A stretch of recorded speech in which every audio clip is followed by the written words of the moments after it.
Hello, everyone, and welcome back to Super Cool Radio. I'm your host, Matthew Thomas. Thank you so much for tuning in. Before we dive into this episode, make sure to like this video, hit subscribe, and make sure to turn on that notification bell. That way you don't miss any new content and interviews from Super Cool Radio. I have a great guest who I'm excited to have on the podcast. He is a fellow Hoosier, Austin Frink from Bastion Rose. They've been doing some phenomenal work, including releasing some great new singles in 2026. So I'm excited to dive into this interview and chat with him. Let's go. Please welcome the vocalist and guitarist for Bastion Rose, Austin Frink. Thanks for having me, man. Great to be here. It is awesome to chat with you. I know quite a bit to discuss with what you've been working on with Bastion Rose, with the new music and just everything in general. As I said, I'm super excited to chat with you. You guys have been doing some incredible work in a very short amount of time. Yeah, for sure. I mean, we've had a big couple of years. We've made 2 records. We made our debut EP, which was only released, in I guess late 24, early 25, and then we released Traces of Gold, of course, just a couple months ago at the end of 25. So both of those were produced by David Bottrill, who's this amazing producer who's won 3 Grammys, and he's worked with Tool and Godsmack and Muse and Coheed and Cambria and Smashing Pumpkins and Peter Gabriel, and like the list kind of goes on. He's like definitely in the who's who of rock producers, and it's been just a huge honor and a big opportunity to work with him and have him kind of help shape our sound as we've released these debut records. Well, for sure. And, kind of like speaking to that, working with David. So like, how did that come about? Up to that point where we had Fade to Blue, the first EP, kind of written and ready to record. My whole career as a musician has largely been in small studios or even like largely self-produced work that's being released out to Spotify, just without the help of any kind of, I guess you'd say, big time professional, but there's always this dream. It's like, I'm so proud of this particular, body of work. That's like, I'd really love for this to shine on a level that you can't do it all, right? It's like, you can be the best you can be at as many things as you can, but there comes a point where it's like, you can learn a lot from people who have been doing this stuff, at a high level for a long time. And I came to just kind of, I had that desire to work with a real producer, right? So, but like, how do you go about that? And who do you work with? I mean, most of us, a lot of people know producers, I guess. But like for me, I've always been, as it relates to like rock trivia and stuff, like I know the band members, I know their like mythos and their story. Like I can tell you all kinds of stories that I know about like Ozzy and Black Sabbath and, Led Zeppelin, Leonard Skinner and all this stuff that I grew up listening to. And it's like, I'm like a wealth of, knowledge on that stuff, but like who produced the records? I didn't know personally. And, as I started thinking about the records that I love, I thought of like, what's like the coolest sounding record?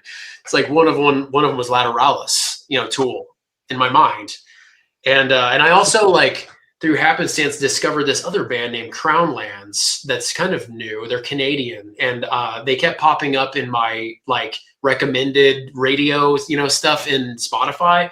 And I just went out and looked at their, about page, and it said they had worked with David Bottrill, who was renowned for working with Tool, especially, and those other bands that I mentioned. And so he was on a short list. He was like at the top of my short list that I kind of accumulated through research of people to try to contact. But then how do you do that?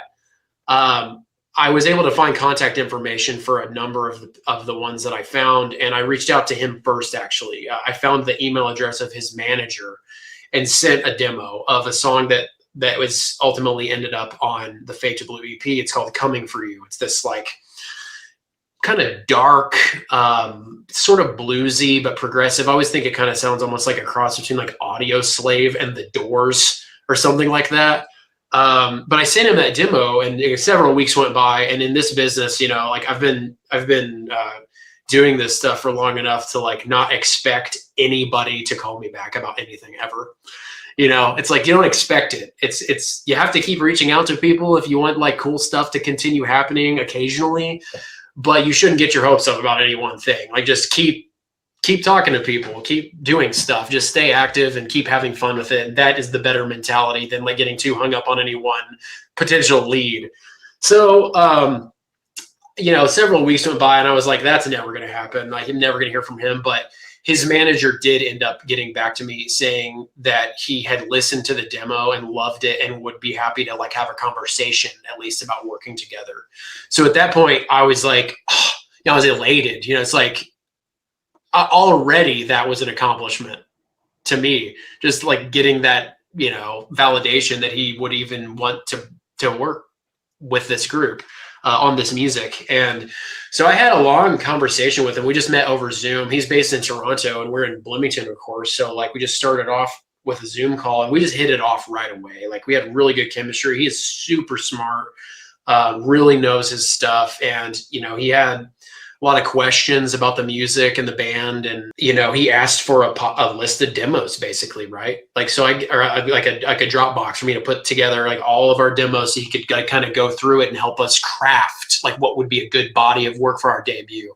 And that was how Fade to Blue came about. And then of course, Traces of Gold was like more of the same. We just did a full length record with him after Fade to Blue. Oh, for sure. Well, I appreciate you sharing kind of the whole kind of like origin story, really, of, you know, the Bastion Rose. Yeah, basically, yeah.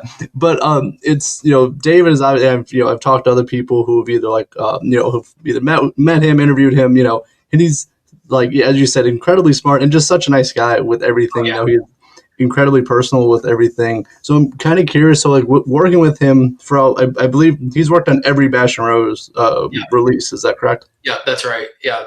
With the exception of like the stuff that we're releasing now is independently produced. And we're in the process of putting another record together with him, hopefully to release later this year. That'll be a follow-up to this Blue Rising batch of music. What's kind of like the biggest thing you've learned by working with David? God, I've learned a lot of stuff from working with him. I think some of the biggest takeaways for me have had mostly to do with how to put he's helped improve my song arrangement skills. I would say, like, of course I'm a singer and I'm a lyricist and I'm a guitar player. And I, of course, like started on the guitar and that's my primary like instrument and where everything kind of comes from.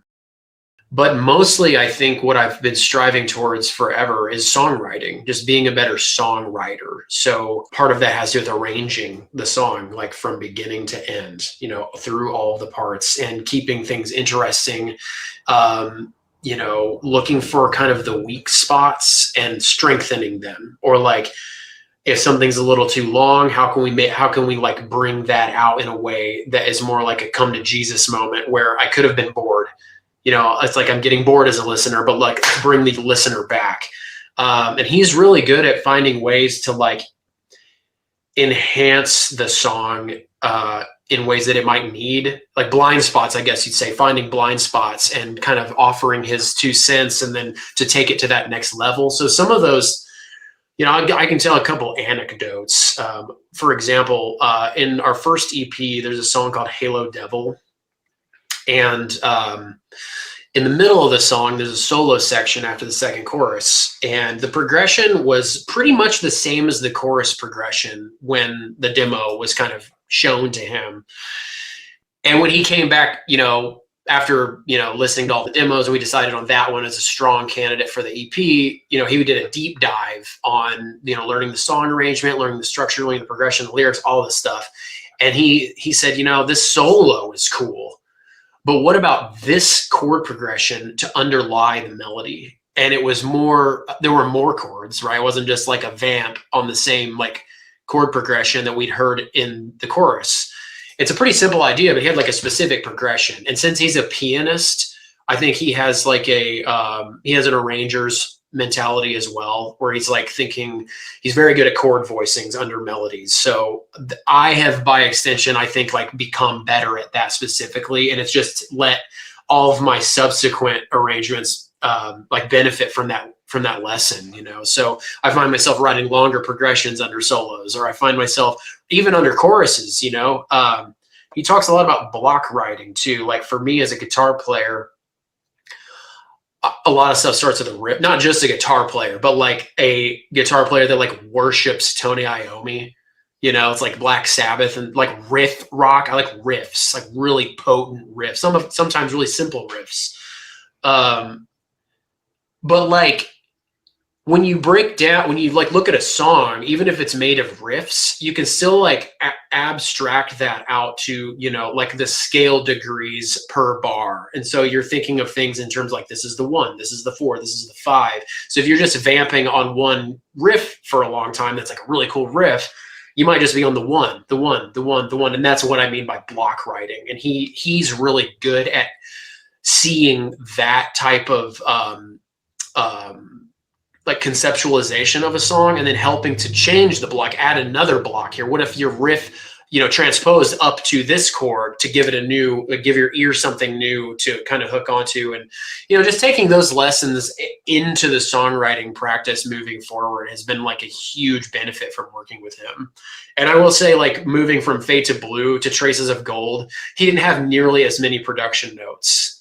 And he even made the comment, he's like, you know, like Atlas Slumbers is track 1 on Traces of Gold. And when we did the pre-production for that, he was like, you know, I think maybe you are learning something because I don't really have any notes for this. This is great. Leave it. So I took that as a win for sure. Oh, for sure. Well, especially, you know, with him, and as we, you know, talked about, like his caliber and all the musicians, you know, and bands that he's worked with, as you listed, for him to say like really no notes is a huge win. 100%. Just, oh yeah, for your, you know, your songwriting, your ability, your skills, and everything. That's incredible to hear. I did kind of want to talk about, so like with your writing and recording style, you know, obviously with working with David. So you kind of talked a little bit, but like, has it evolved from like when you first started with Fade to Blue to like the current stuff? That's a really good question. Like the writing process is more like a lack thereof, I feel like, because has it devolved? Yeah, maybe. Like, I don't know. It's like I still feel like I don't really know how to write a song.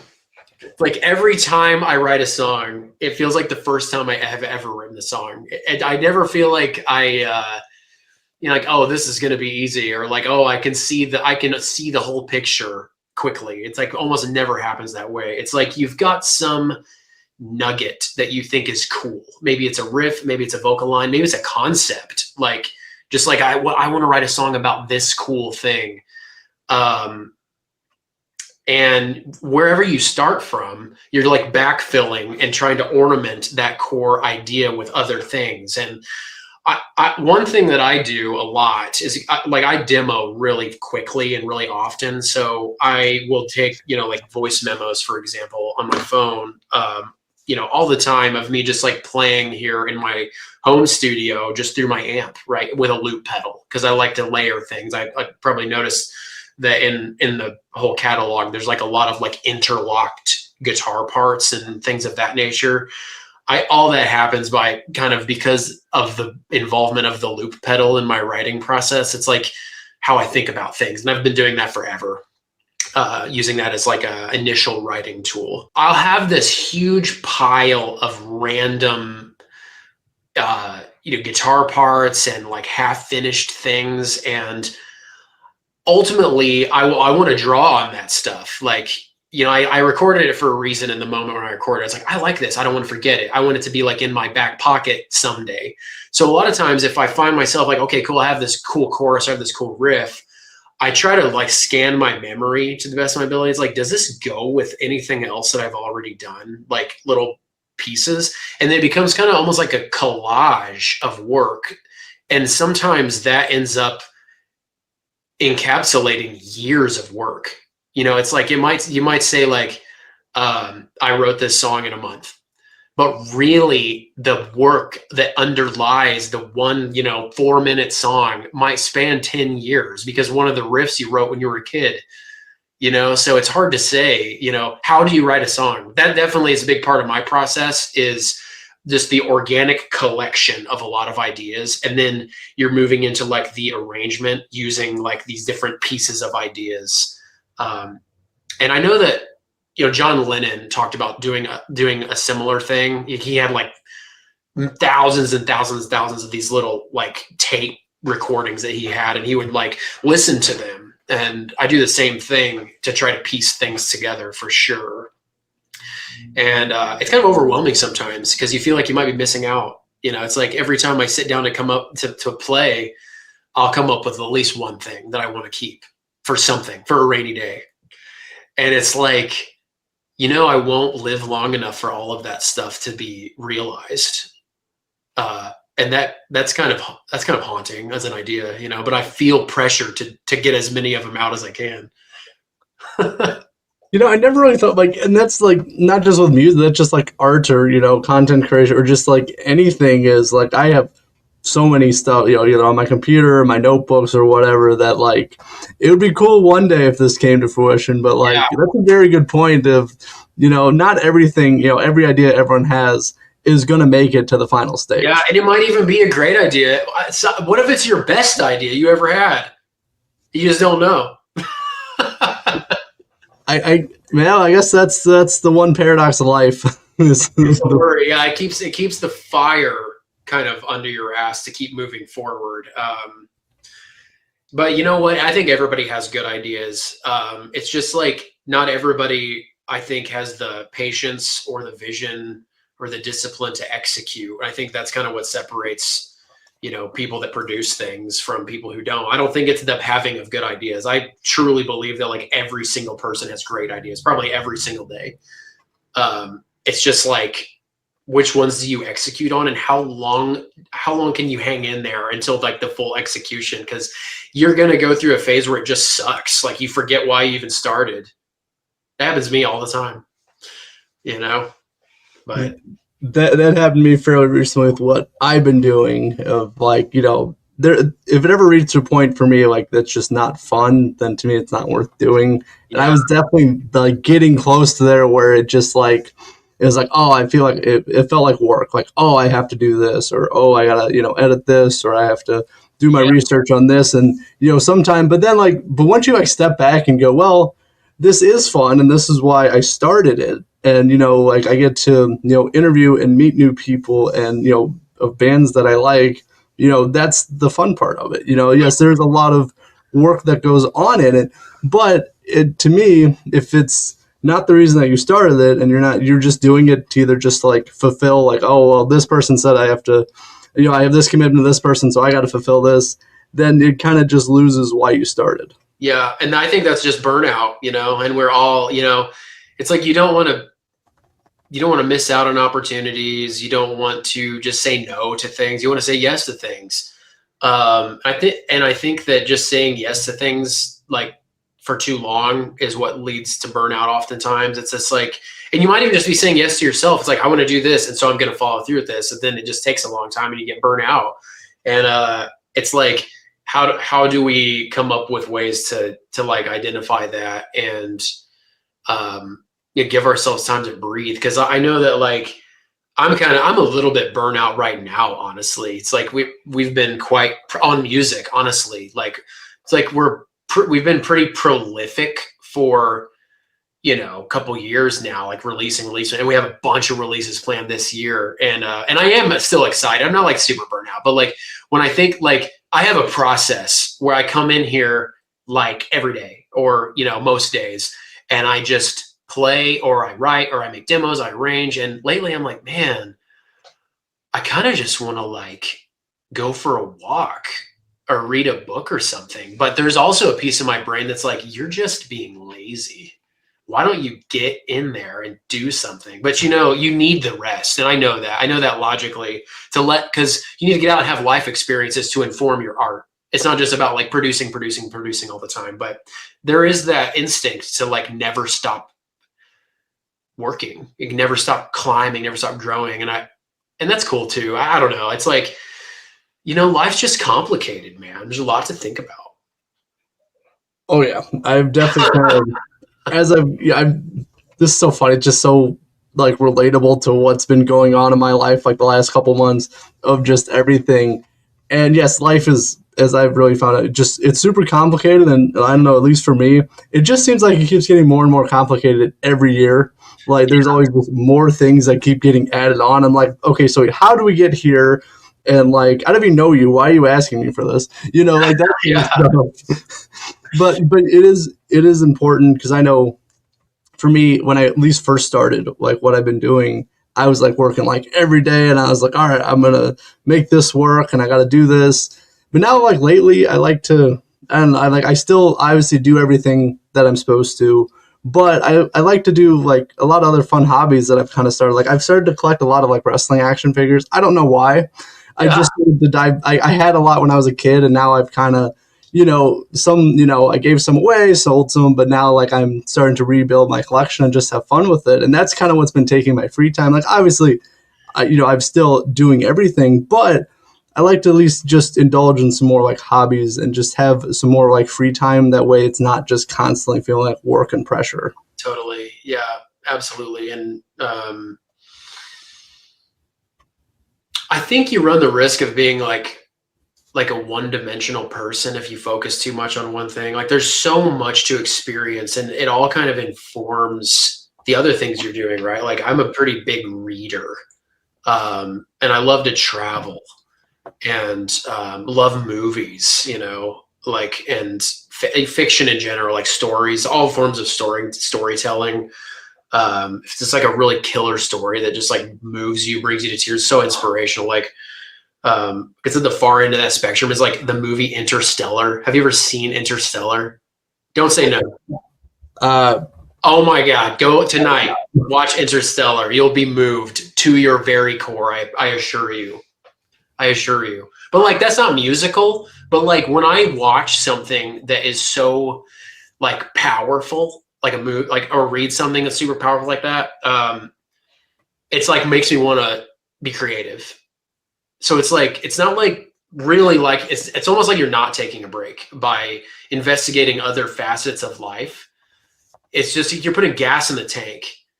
Like when you have burnout, it's like you're running on empty. You need gas in the tank. You need to like go out and have experiences to fuel your inspiration and to fuel your art, whether you're a musician or or a painter or storyteller or whatever.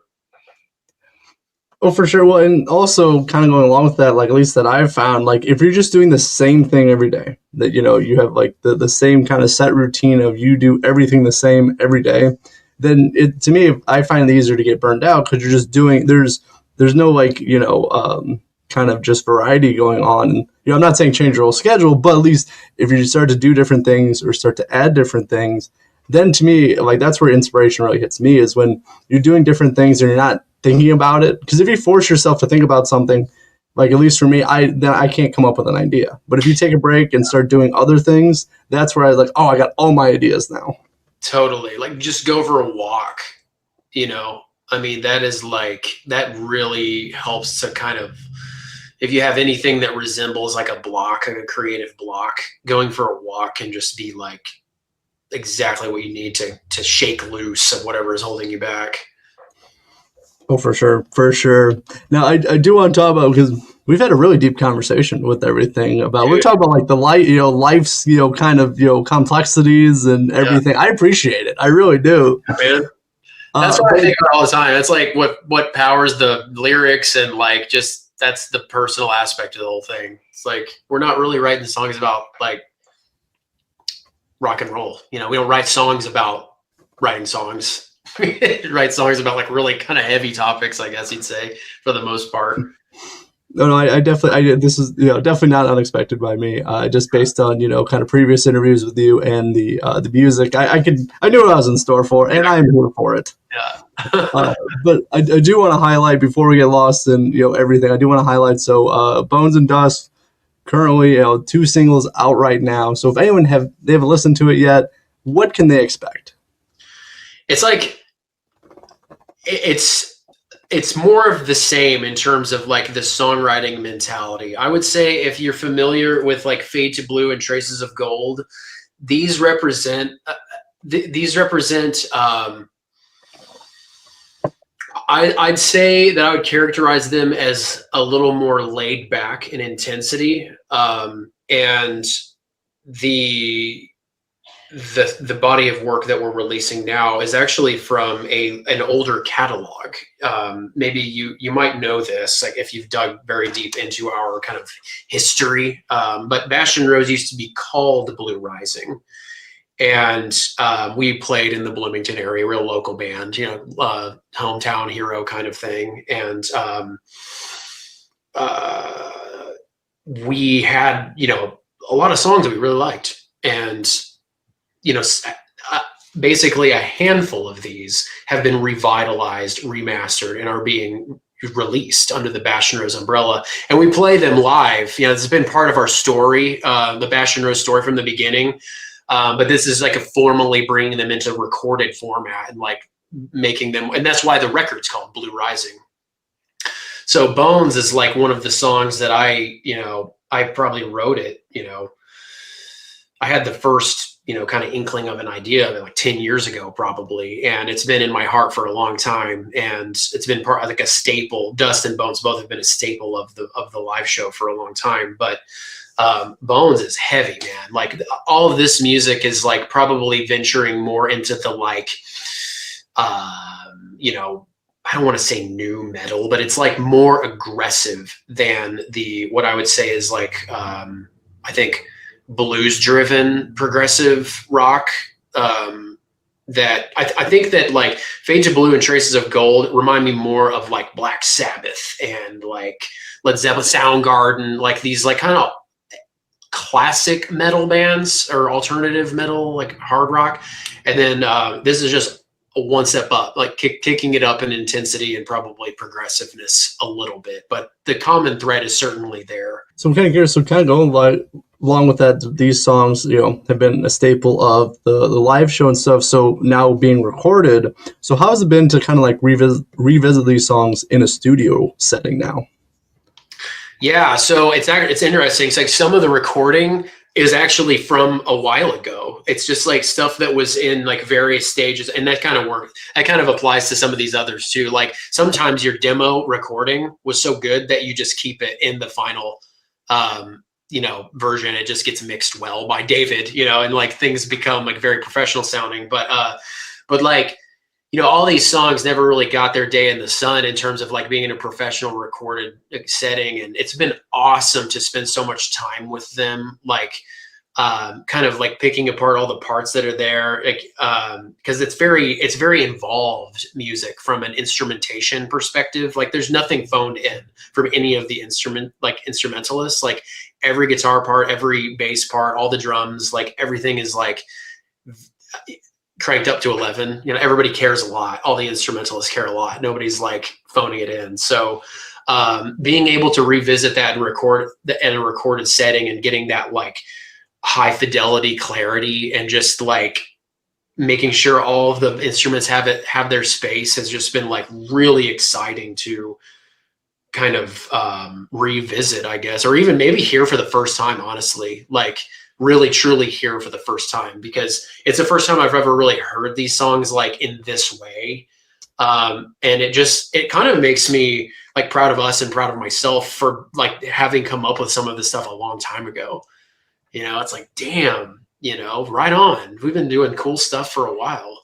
And now there's like, God, I can't wait to get back in the studio with David, because we've got so much good, cool, brand new stuff ready to record. It's just like, it's not going to stop. There is so much new music coming. It's unbelievable. Thank you so much for watching part 1 of my interview with Austin from Bastion Rose. In part 2, we talk about many different topics inside and outside of music. It is a phenomenal conversation that I'm very excited to release. So be on the lookout when that is available.